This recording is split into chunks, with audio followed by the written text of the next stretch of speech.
¿Qué onda? ¿Cómo están? Yo soy Mona, bienvenidos al canal. El día de hoy vamos a preparar una botana súper rápida y fácil. Son unas salchichas en salsa barbecue deliciosas. En la caja de información vas a encontrar la lista de los ingredientes para que pases a checarlas.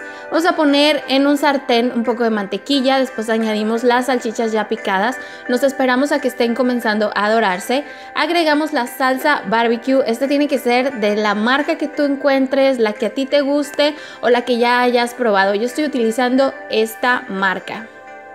Ahora vamos a ponerle un toque de salsa picante. En lo personal me gusta muchísimo el sabor de la salsa huichol, pero yo sé que por ser una salsa nayarita no muchas personas la encuentran, así que la salsa picante que tengas en casa está perfecta.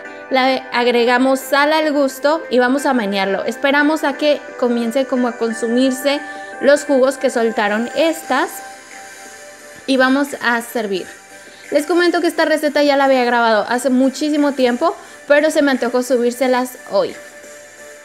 Lo vamos a servir así, se come con limón, el jugo de limones exprimidos, y te va a llevar a tener esos sabores del barbecue, del picante de la salsa, un poquito del ácido del limón y sabe deliciosa. Así que por mi parte ha sido todo, espero que te haya gustado la receta, cuídate mucho y yo te veo